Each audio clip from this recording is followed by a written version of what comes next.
So the estimation is quite easy. For this one, you use the ordinary least square technique. As we discussed earlier, we say that the estimation of VAR model is very straightforward. We use the ordinary least square for each equation separately.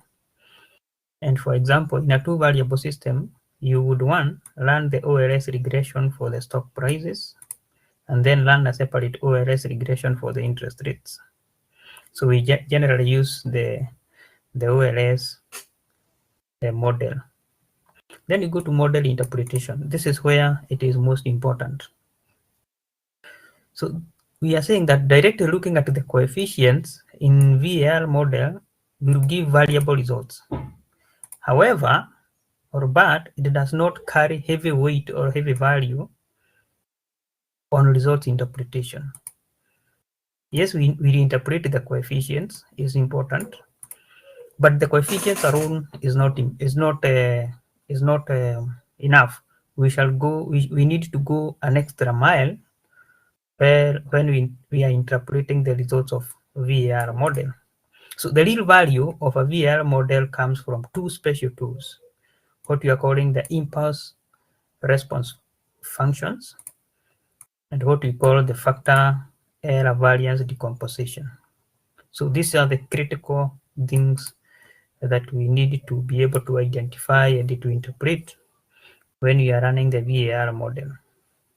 So in other words, results interpretation in VAR is comprehensively done by looking at the two models, the impulse response functions and the variance decomposition.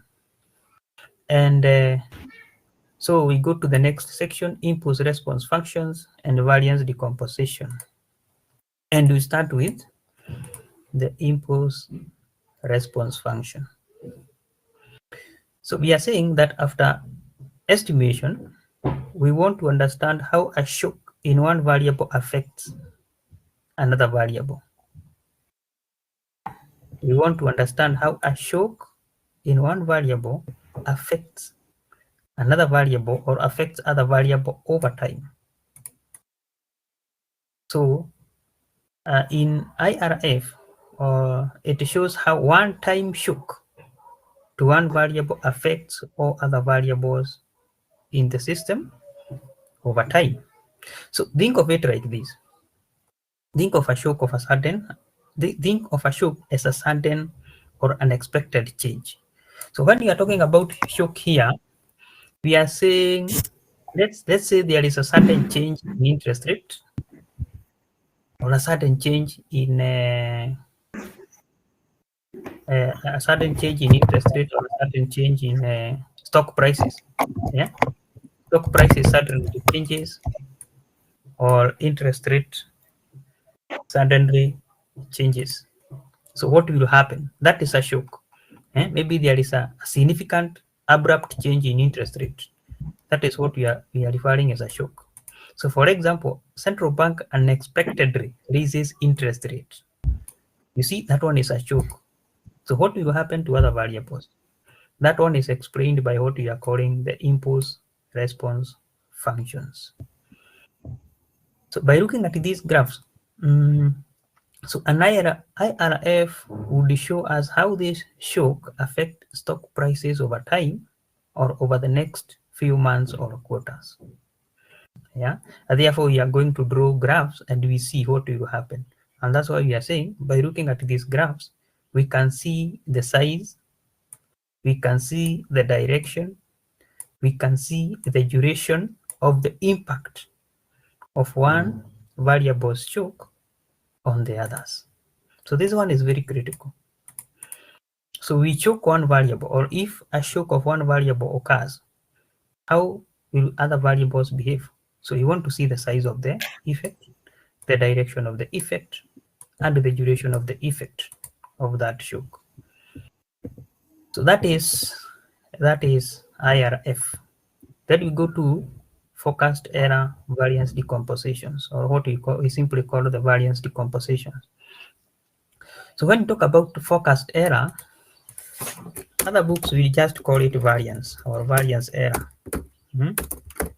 The change in error, forecast error, the variance the forecast error, you just call it the variance.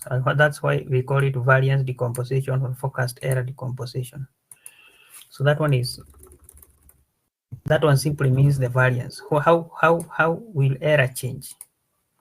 So a variance decomposition tells us what percentage of forecast error, or what you're calling the uncertainties, what percentage of forecast error of a variable is explained by shocks to each of the other variables in the system. So if we shock one variable, if there is a shock in one variable, what will happen to the uncertainties, or what percentage of forecast error of the other variables will change? So it tells us how much the forecast error variance of each variable can be explained by shocks in itself and shocks in other variable. So if we have a variable A, let me explain a bit. So we have a variable A, yeah, and then we have a variable B here. So this variable B, it can also be affected by itself. So we have a variable B there. So the error of this variable B, the error here, this error is what we are calling the forecast error. So what will explain this error? What percentage of A will explain the shock or the error in B? What percentage of B will explain an error in B? So you want to see, is it 90? This one can be 90%. This one can be 10%. So you want to see what proportion of error in B is explained by the shocks in A and the shocks in B. That is what we are calling the forecast error variance decomposition. That's why we are saying it tells us how much forecast error of each variable can be explained by the shock in itself and the shocks in other variable. So in this case, the forecast error variance of each variable, so this variable, let's assume it is B, can be explained by the shock in itself. So this itself is this B here, and the shocks of other variables. So other variables is A in this case. So that is what you look at when you're talking about the forecast error variance decomposition.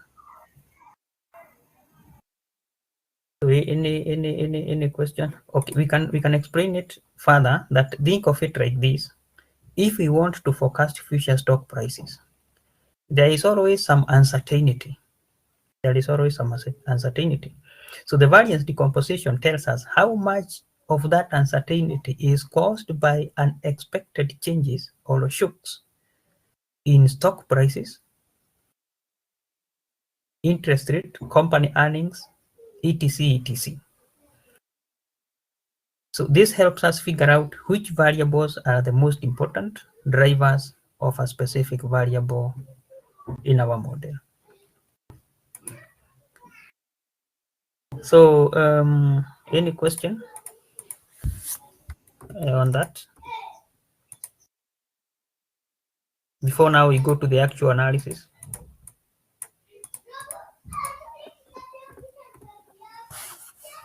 Yes, any question on IRFs and variance decomposition?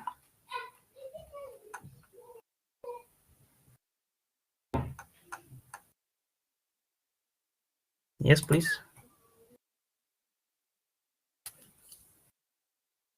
Ian, Moses, Gilbert, any question? No question from me.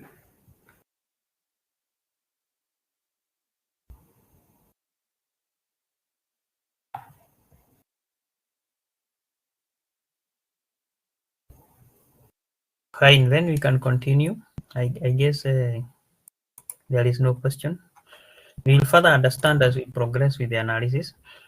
So the critical part of this course or this unit is to know how to run the analysis using the software. And we said that we shall be running our analysis using majorly Stata.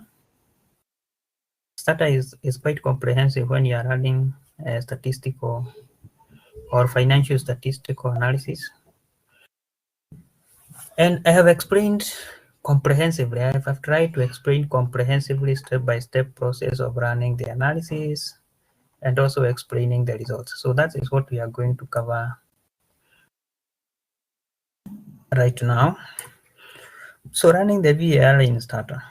So the first thing is that you load the data, and then the next thing is that you set up the time series structure, and then the third thing is that you visualize the data. This is always the first critical steps whenever you are running the analysis. It is always important to, if it is a time series analysis, you have to set the time. One variable is a time, and you also have to visualize the data so that you can be able to see the data that you have before you even carry out any other particular analysis. So I'll go to my software